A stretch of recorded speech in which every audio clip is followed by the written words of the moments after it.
اب اس میں انسان بعضوں کو سمجھانے سے بھی کام لیتا ہے، دوسروں سے بھی مدد لیتا ہے، لیکن پھر بھی مسئلہ حل نہیں ہوتا. تو صحابہ کرام تو اپنی جوتی کا تسمہ بھی ٹوٹ جاتا تو اللہ سبحانہ و تعالیٰ سے مانگتے تھے.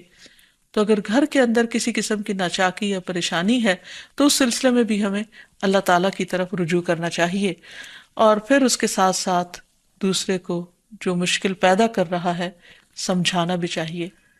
جہاں تک لڑائی جھگڑے کا تعلق ہے تو اسے منافقت کی علامت بتایا گیا. آپ صلی اللہ علیہ وسلم نے فرمایا کہ منافق کی 4 علامتیں ہیں، ان میں سے ایک بات کرے تو جھوٹ بولے، وعدہ خلافی کرے، امانت میں خیانت کرے، اور جب وہ جھگڑا کرے تو گالی دے. یعنی جھگڑتا بھی ہے اور گالی بھی دیتا ہے. نبی صلی اللہ علیہ وسلم نے یہ بھی فرمایا کہ اللہ کو سب سے زیادہ ناپسند آدمی وہ ہے جو بہت جھگڑالو ہے. یعنی اللہ تعالیٰ ایسے شخص سے محبت نہیں کرتے. اس لیے اگر آپ کسی سے بات کر رہے ہو تو اس کی بات توجہ سے سن لے. چھوٹی چھوٹی باتوں پر جھگڑنا اور دوسرے کے ساتھ بد اخلاقی سے پیش آنا یہ درست نہیں. پھر اسی طرح مومن جو ہے وہ کبھی بد اخلاق نہیں ہوتا، اور بد اخلاقی پھر منافقت کی علامت ہے. رسول اللہ صلی اللہ علیہ وسلم نے فرمایا تمہارے یہ نسب نامے کسی کے لیے گالی کا سبب نہیں ہے. تم سب آدم کی اولاد ہو، ایک دوسرے کے قریب ہو، دین یا عمل صالح کے علاوہ کسی وجہ سے کسی کو کسی پر کوئی فضیلت نہیں. آدمی کے برا ہونے کے لیے یہی کافی ہے کہ وہ فحش گو ہو، بد کلام ہو، بخیل ہو اور بزدل ہو. پھر اسی طرح آپس میں محبتوں کا نہ ہونا، بہن بھائیوں میں ناچاکی یا شوہر بیوی میں ناچاکی یا والدین کے ساتھ محبت کا نہ ہونا، یہ ایک طرح سے اللہ تعالیٰ کی طرف سے ایک آزمائش بھی ہو سکتی ہے اور ایک عذاب بھی ہو سکتا ہے. مومن تو محبت کرنے والا ہوتا ہے، اور اس شخص میں کوئی خیر نہیں جو محبت کرتا نہیں اور لوگ اس سے محبت نہیں کرتے. اور لوگوں میں سب سے زیادہ بہترین انسان وہ ہے جو لوگوں کے لیے فائدہ مند ہوتا ہے. تو اس لیے بہت ضروری ہے کہ خاندان کے اندر باہم محبت پائی جائے. گھریلو زندگی خوبصورت ہو جاتی ہے اگر آپس میں ایک دوسرے سے پیار، محبت اور ہمدردی کے جذبات پائے جاتے ہیں. پھر اسی طرح بعض اوقات گھریلو زندگی میں بدگمانیاں بہت تکلیف دیتی ہیں، یا گھر کے کچھ افراد سنی سنائی باتوں پر یقین کرتے ہوئے دوسروں کے خلاف بدگمانی پال لیتے ہیں. تو اس سے بھی پرہیز کرنے کی ضرورت ہے. اسی طرح گھریلو پریشانیوں میں گھر کا تنگ ہونا بھی ایک عذاب کی شکل ہے. اس لیے نبی صلی اللہ علیہ وسلم نے ہر وضو کرنے کے بعد جو دعا سکھائی اس میں خاص طور پر یہ دعا آتی ہے کہ اللہ میرے گھر میں وسعت پیدا کر دے. یعنی ایک تو دلوں میں وسعت ہو، اور دوسرا یہ ہے کہ جگہ بھی کشادہ ہو. رسول اللہ صلی اللہ علیہ وسلم نے فرمایا 3 چیزیں بدبختی میں سے ہیں.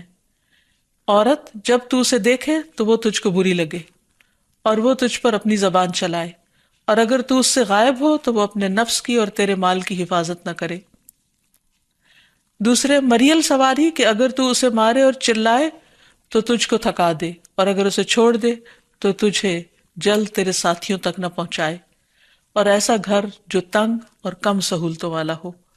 تو اس لیے اگر انسان ایسی کسی تکلیف میں مبتلا ہے تو اس کا حل بھی یہی ہے کہ کوشش کے ساتھ ساتھ انسان دعا کرے. اسی طرح خرچ میں کمی، وسائل میں کمی، مال میں کمی، یہ تمام چیزیں بھی عموماً گھروں کے اندر جھگڑے پیدا کر دیتی ہیں. کھانے پینے کی قلت، بنیادی ضروریات کا پورا نہ ہونا. تو ایسی صورت میں بھی انسان اللہ تعالیٰ کی طرف رجوع کرے، اور اس کے لیے ساتھ ہی کوشش بھی ضروری ہے.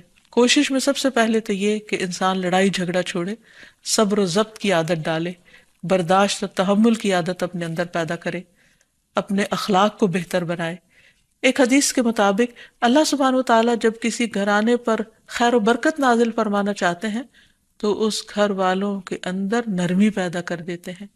اور ایک اور حدیث میں یہ بھی آتا ہے کہ جو نرمی سے محروم کر دیا گیا وہ ہر خیر و بلائی سے محروم کر دیا گیا. تو اس لیے گھر کے ہر فرد کو اپنے اپنے رویے پر غور کرتے ہوئے اپنے اخلاق کی اصلاح کرنے کی ضرورت ہے، اور دوسروں سے توقعات زیادہ رکھنے کی بجائے اپنا طرز عمل اچھا کرنے کی ضرورت ہے.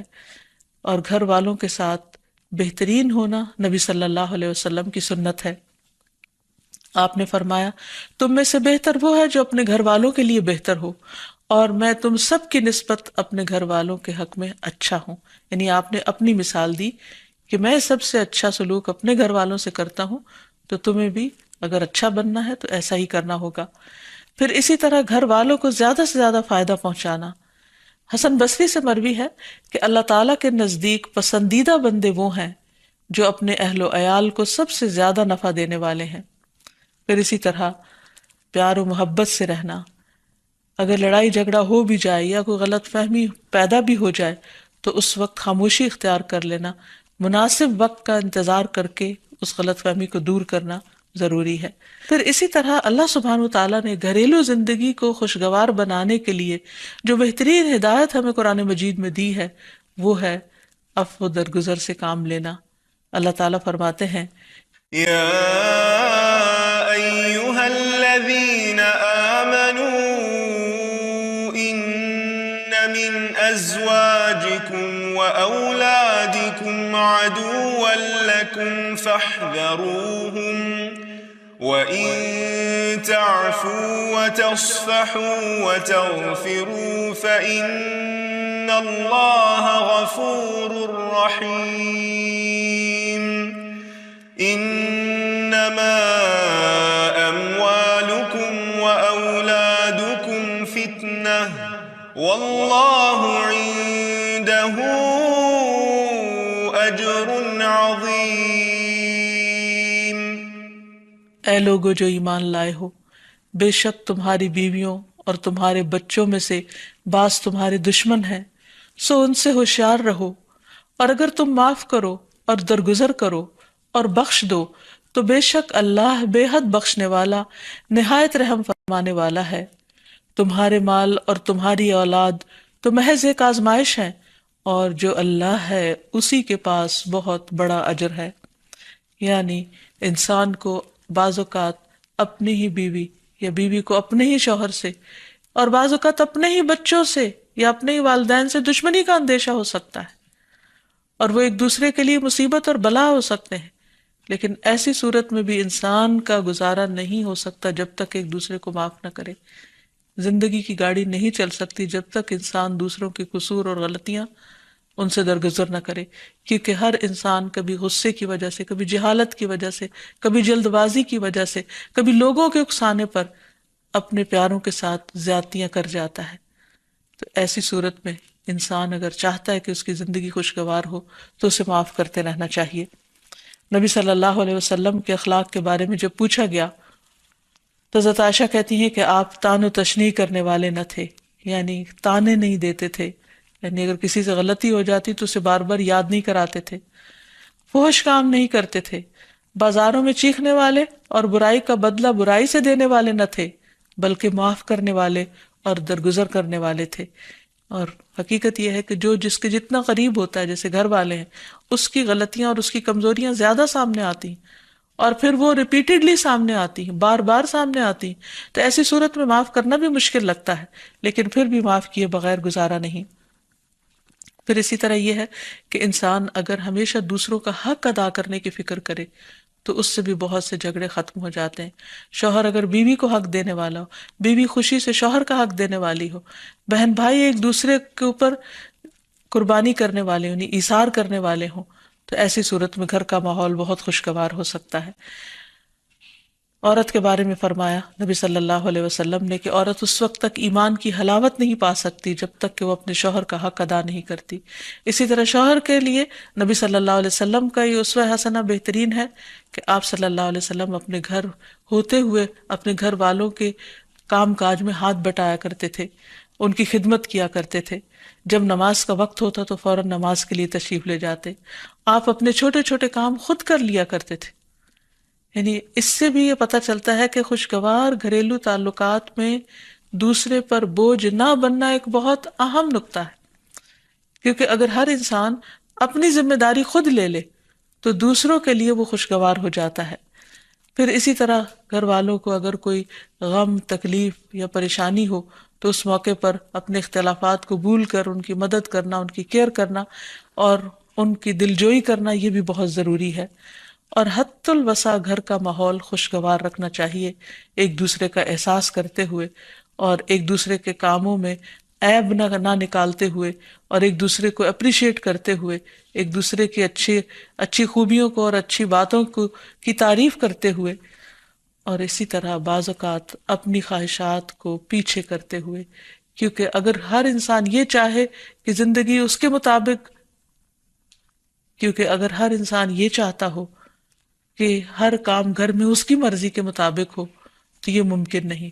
بہت سے گھروں میں ساس بہو کا جھگڑا کس بنا پر ہوتا ہے، یا آپس میں قریبی رشتوں کا جھگڑا اور فتنہ فساد کس وجہ سے ہوتا ہے؟ کیونکہ ہر شخص یہ چاہتا ہے کہ گھر کا نظام اس کی مرضی کے مطابق ہو، حالانکہ ایسا ہونا ممکن نہیں. تو اس لیے ہر انسان کو اپنی رائے بھی دینی چاہیے، لیکن دوسروں کی رائے کا بھی احترام کرنا چاہیے. اپنی ضرورت بھی پوری کرنی چاہیے، لیکن اس کے ساتھ ساتھ دوسروں کی ضروریات کا بھی خیال کرنا چاہیے. پھر اسی طرح بہت سے معاملات میں قناعت اختیار کرنی چاہیے، کیونکہ یہ زندگی بذات خود ایک امتحان ہے، اور اصل عیش و عشرت کی جگہ جنت ہے، دنیا نہیں، یا دنیا کا گھر نہیں. تو اس لیے ضروری ہے کہ مشکل حالات میں انسان اپنے عزیزوں کا، پیاروں کا، گھر والوں کا ساتھ دے، ان کی مدد کرے. مثلا شوہر کے اگر معاشی حالات تنگ ہیں تو بیوی ناجائز مطالبات نہ کرے. اسی طرح اگر بیوی بیمار ہے تو شوہر اس سے بہت زیادہ گھر کے کام کا مطالبہ نہ کرے. تو ایک دوسرے کے حالات کی رعایت کرتے ہوئے اگر انسان ایک دوسرے سے توقعات رکھے تو اس سے بھی حالات بہت خوشگوار ہو سکتے ہیں. اور پھر یہ کہ ہمیشہ دوسروں کی چھوٹی چھوٹی ایفرٹ پر ان کے لیے شکر گزاری کے جذبات ہونے چاہیے. مثلاً اگر کوئی آپ کو گھر میں پانی پلا دے تو آپ اس پر بھی شکریہ بولیں. ہم عام طور پر اگر گھر سے باہر کہیں ہوتے ہیں اور کوئی ہمارے ساتھ تھوڑے سا بھی احسان کا معاملہ کرے تو ہم اس کے احسان کو مانتے ہیں، لیکن گھر والوں کا احسان ماننا ایک مشکل کام لگتا ہے. تو اس لیے اگر ہم چاہتے ہیں کہ گھریلو زندگی خوشگوار ہو تو اس میں گھر والوں کے احسان کو بھی ماننا ضروری ہے. اور پھر چھوٹی چھوٹی اذیتوں کو بہت مینشن نہیں کرنا چاہیے، ان کا ذکر نہیں کرنا چاہیے، ان پر صبر کرنا چاہیے. تو جو شخص شکر اور صبر سے کام لیتا ہے اس کی زندگی لازماً خوشگوار ہوتی ہے.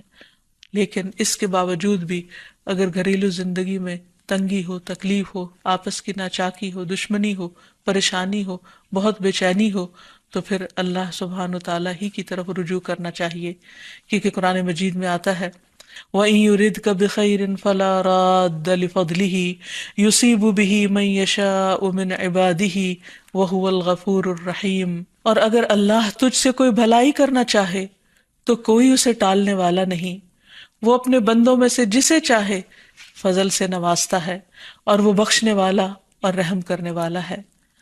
تو اس لیے چھوٹی چھوٹی تکلیفوں پر بھی فوراً اللہ کا ذکر، اللہ کی یاد، اللہ کی تسبیح انسان کے دل کو سکون بخش دے. اور نبی صلی اللہ علیہ وسلم نے خصوصاً اپنی پیاری بیٹی فاطمہ رضی اللہ تعالی عنہا کو جب وہ گھر کے کام کاج کر کے تھک جاتی تھی، کیونکہ اپنے ہاتھ سے چکی پیستی، اپنے ہاتھ سے آٹا گوندتی، اپنے ہاتھ سے اپنے گھر کے کام کاج کرتی، بچوں کو لک آفٹر کرتی، تو بہت تھک جاتی تھی. اور اسی تھکاوٹ کی وجہ سے انہوں نے ایک دفعہ نبی صلی اللہ علیہ وسلم کے پاس جب کچھ قیدی آئے تو خادم کا مطالبہ کیا، لیکن آپ صلی اللہ علیہ وسلم نے ان کو خادم دینے کی بجائے یہ تسبیحات سکھائی اور فرمایا کہ جب تم اپنے بستر پر جانے لگو تو 33 بار سبحان اللہ، 33 بار الحمدللہ اور 34 بار اللہ اکبر پڑھ لیا کرو. اور اسی لیے یہ تسبیحات فاطمہ کے نام سے بھی معروف ہیں. تو رات کو خاص طور پر بستر پر لیٹ کر یہ تسبیحات ضرور پڑھ لینی چاہیے، کیونکہ یہ گھریلو کام کاج کی تھکاوٹ کا بہترین علاج ہے اور خادم کی جگہ کفایت کرنے والی دعائیں ہیں. پھر اسی طرح گھر میں وسعت اور کشادگی کی دعا، اللہم اغفر لی ذنبی ووسع لی فی داری وبارک لی فی رزقی. اے اللہ میرے گناہ معاف کر دے، میرے گھر میں وسعت پیدا کر دے اور میرے رزق میں برکت عطا کر دے. پھر اسی طرح چھوٹی چھوٹی پریشانیوں کے سلسلے میں مثلاً بچے کو چوٹ لگ گئی یا اچانک کسی وبائی مرض کا کوئی شکار ہو گیا تو علاج معالجے کے ساتھ ساتھ دعا کرنا ضروری ہے. مثلاً گھر والوں میں سے اچانک کسی کو کوئی ایسی بیماری آ گئی، کوئی سٹروک ہو گیا یا ہارٹ اٹیک ہو گیا تو سارے گھر والے پینک ہو جاتے ہیں. ایسی صورت میں پریشانی کا صرف اظہار کرتے رہنے سے اور غمگین رہنے سے مریض کی مدد نہیں کی جا سکتی. تو اس موقع پر اللہ تعالیٰ سے دعا کرنی چاہیے اور ایک بہت خوبصورت دعا جو نبی صلی اللہ علیہ وسلم نے حضرت اسما بنت امیس کو سکھائی تھی کہ آپ نے فرمایا کیا میں تمہیں ایسے کلمات نہ سکھاؤں جن کو تم پریشانی کے وقت پڑھا کرو، اور وہ کلمات ہیں اللہ اللہ ربی لا اشرک بہ شیئا، اللہ ہی میرا رب ہے، میں اس کے ساتھ کسی چیز کو شریک نہیں بناتی۔ اور آخر میں یہ کہ گھر والوں کی باہمی محبت اور الفت اور تعلقات کی بہتری کی دعا کرنی چاہیے جو پیارے نبی صلی اللہ علیہ وسلم نے ہمیں سکھائی ہے۔ وہ دعا